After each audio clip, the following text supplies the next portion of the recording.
Yeah, this is our group picture, and I'm here to present the work identifying complex dynamics of power grid frequency.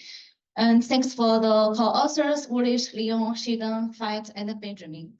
And so, yeah, so first of all, I would like to introduce what is power grid frequency. And power grid frequency is vital for monitoring the power dynamic systems. It captures the generation and consumption. The reference value of frequency is either 50 or 60 hertz. And in particular, we consider the frequency we collected from balearic areas from 2019, approximately 90 days, and follow with data from Iceland and Ireland with several weeks of data at the end of 2021 for the empirical data set we used for this paper. And as we know that power grids are complex systems that are driven by both stochastic and deterministic influence. And furthermore, while many control laws are linear by design, their interplay might lead to nonlinear effective equations. So we are wondering, can we use sparse identification of nonlinear dynamics to identify the complex dynamics of power grid frequency? So what is the SINDI? I will introduce the SINDI method here briefly. So SINDI is a data-driven algorithm for obtaining dynamical systems from data. So all you have is the time series data of trajectory, and you would want to discover a dynamical systems, x dot, y dot, and z dot. So that's what SINDI does from time series data. For example, here you have a Lorentz equation and only have access to data. We know that there are governing equations, but we don't know what they are. So we just measure x, y, and z in time, the state of the system, and we assume that we can compute the derivatives x dot, y dot, and z dot. So SINDI arguments the right-hand side of possible model terms to include nonlinear terms as possible, and also you can also include trigonometric functions for your library candidates.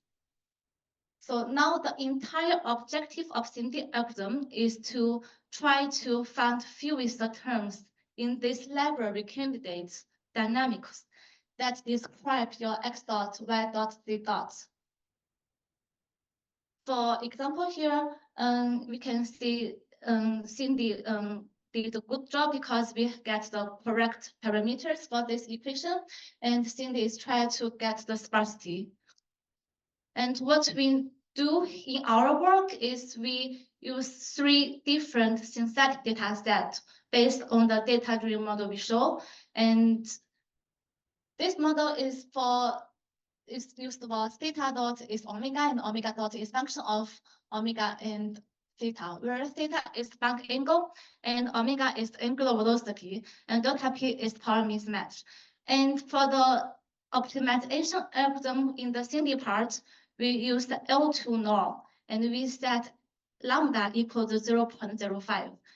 But for the threshold, we set really low to is 10 to the minus 10.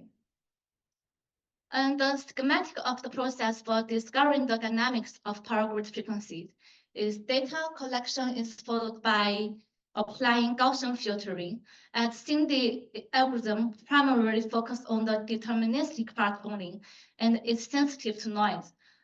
And then we use the SINDI algorithm to derive the governing equations. Yeah, because there is a Gaussian filter, so there is a parameter sigma in the Gaussian filter. We need to select the best sigma for the filtering, and we calculate the mean squared error between the filtered data and original data. And we can see that for sigma is equal to 60, it has the lowest value of mean MSE. So we choose sigma is 60 for all the data we used in our work. Okay, so to further validate the SINDI, we use 3 different synthetic data sets. So first one is really easy without noise. And the second one is with noise. And the third is our novelty part, because we introduce time-dependent variables. As we know that the mean frequency exceeds jumps every hour, so we introduce time denoted as t here as the additional variable in our model.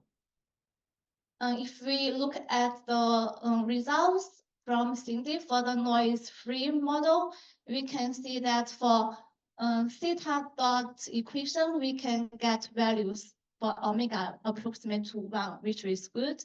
And now we look at the omega dot equation, compare the ground truth parameters for the omega and theta.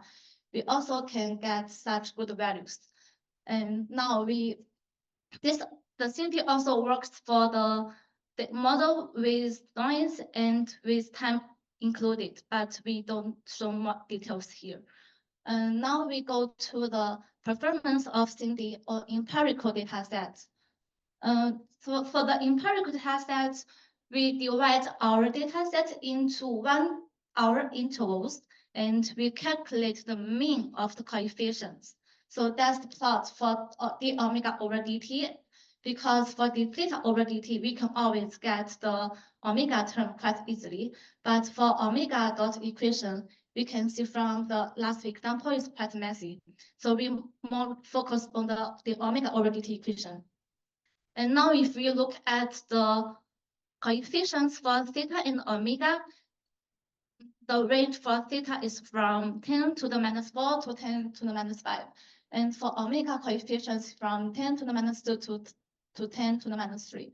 But we also notice that the theta omega and omega parameters stands out, which means when we build models in the future, we need to include nonlinear terms in our model. Yeah, that's kind of a conclusion, point 3. And for the conclusion part, we can see that if we include time-dependent variable in our model, it's really good. And we can get approximately close coefficients in our noise-free models datasets. And for the outlook is maybe in the future we need to consider different optimization algorithms, because here we only use a simple O2 norm here. And we also need to consider different methods to fill out noise. Yeah, that's our talk. Thank you so much.